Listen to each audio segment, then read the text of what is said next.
23 दिसंबर 2025। Delhi high court से एक खबर आती है जिसने पूरे देश में हलचल मचा दी। खबर ये थी कि उन्नाव रेप केस के दोषी और पूर्व विधायक कुलदीप सिंह सेंगर की उम्र कैद की सजा को सस्पेंड कर दिया गया है। ये सुनते ही लोगों के मन में एक ही सवाल आया, क्या कुलदीप सेंगर जेल से बाहर आ रहा है? क्या कानून ने उसे रिहा कर दिया है? अगर आप भी यही सोच रहे हैं तो आप पूरी सच्चाई नहीं जानते। आज की इस डॉक्यूमेंट्री में हम आपको बताएंगे कि कोर्ट के इस फैसले का असली मतलब क्या है, सेंगर अभी भी जेल की सलाखों के पीछे क्यों है और 29 दिसंबर को सुप्रीम कोर्ट में क्या होने वाला है। सबसे पहले बात करते हैं कि अभी हाल ही में हुआ क्या। 23 दिसंबर को दिल्ली हाई कोर्ट ने कुलदीप सेंगर की याचिका पर सुनवाई की। सेंगर ने अपनी बढ़ती उम्र और बीमारियों का हवाला दिया था। कोर्ट ने ये नोट किया कि वो पहले ही 7 साल से ज्यादा की सजा काट चुका है और उसकी अपील पर अंतिम फैसला आने में अभी लंबा वक्त लग सकता है। इसी आधार पर कोर्ट ने 2017 के रेप केस में उसकी उम्र कैद की सजा को सस्पेंड कर दिया और उसे जमानत दे दी। लेकिन कहानी यहीं खत्म नहीं होती। यहीं पर आता है इस केस का सबसे बड़ा कानूनी पेच। रेप केस में सजा सस्पेंड होने का मतलब बरी होना या रिहा होना नहीं है। कुलदीप सेंगर आज भी जेल में है और फिलहाल जेल में ही रहेगा। इसकी वजह है उस पर चल रहा दूसरा सबसे बड़ा मामला।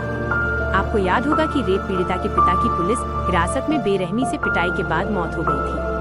उस मामले को कस्टोडियल डेथ केस कहा जाता है। कोर्ट ने उस मामले में सेंगर को गैर इरादतन हत्या का दोषी मानते हुए 10 साल की सजा सुनाई थी। ताज़ा अपडेट ये है कि हाई कोर्ट ने रेप केस में तो उसे राहत दे दी है, लेकिन पिता की मौत वाले मामले में उसे कोई जमानत नहीं मिली है। उसकी 10 साल की सजा अभी भी जारी है। यही वो कारण है कि हाई कोर्ट के ऑर्डर के बावजूद सेंगर जेल से बाहर कदम नहीं रख पाया है। इस खबर के बाहर आते ही पीड़िता और उसका परिवार दहशत में है।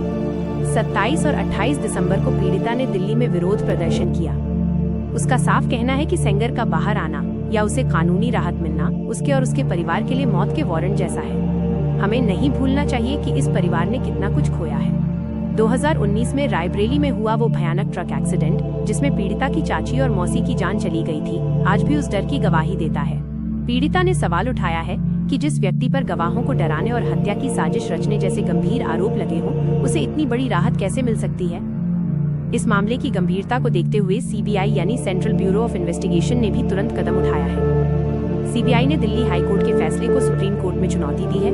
सीबीआई की दलील है कि सेंगर का प्रभाव अब भी बहुत ज्यादा है और अगर उसे थोड़ी सी भी ढील दी गई तो न्याय की प्रक्रिया बाधित हो सकती है। अब सबकी निगाहें 29 दिसंबर 2025 की तारीख पर टिकी हैं।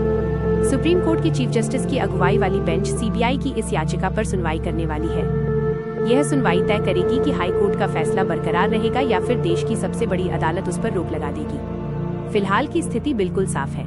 कुलदीप सिंह सेंगर ने एक कानूनी लड़ाई जीती जरूर है, लेकिन जंग अभी बाकी है। वो अभी भी एक अपराधी के तौर पर जेल में बंद है। 29 दिसंबर का दिन इस केस में एक नया मोड़ ला सकता है। उन्नाव केस सिर्फ एक अपराध की कहानी नहीं है, ये सत्ता, ताकत और संघर्ष की वो कड़वी हकीकत है जो आज भी हमारे सिस्टम पर सवाल खड़े करती है। क्या वाकई पीड़िता को पूरा न्याय मिल पाएगा?